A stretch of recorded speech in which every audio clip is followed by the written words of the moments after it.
আরেকটা কথা হচ্ছে, আমি একবার বাংলা ক্রিকেটে বলেছিলাম মেডিটেশন নেন, মেডিটেশন করো, আরে বাবা এই হয়েছে হে কি সেটা অনেক 10 বছর আগের কথা। এখন তো এটা কমন কমন নলেজ। মেডিটেশন মানেই যে ধ্যানে হিমালয়ে গিয়ে ধ্যান করলাম তা না, আশ্রমে গিয়া। মেডিটেশন মানে ফোকাস, কনসেন্ট্রেশন, স্পোর্টস সাইকোলজির প্রধান ফাউন্ডেশন। আমি এখন র্যাপ করতেছি প্রথম প্রাইমারি মূল মূল যে মূল্য মূল্য এখন কথা হচ্ছে গিয়ে, আপনি যদি 10 ঘন্টা যদি দাঁড়ায় থাকতে পারেন, খাড়ায় থাকেন এক জায়গায়, অবভিয়াসলি আপনার প্রখর হবে, আপনার কনসেন্ট্রেশন। তার চৌধুরীর বুদ্ধি কম্পিউটার হচ্ছে প্রখর, প্রখর হবে। তো এখন কথা হচ্ছে গিয়ে, এই কনসেন্ট্রেশন খুবই ইম্পর্টেন্ট। আমরা টেস্টে খুবই খারাপ। আমরা টেস্টে জানি না কবে জিতছি।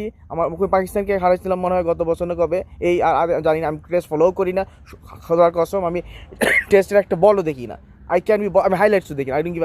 কিন্তু কারণ এটা আমার পরে ল্যাকিং, বিকজ বাংলাদেশ খারাপ খেলে। আবার তাছাড়া এখন বাস বলও আনতে পারে বাংলাদেশ ইচ্ছা করলে, ওইটা ভিন্ন সাবজেক্ট। বা বাংলাদেশ আমাদের টেস্টে যেতে উচিত অ্যাটলিস্ট।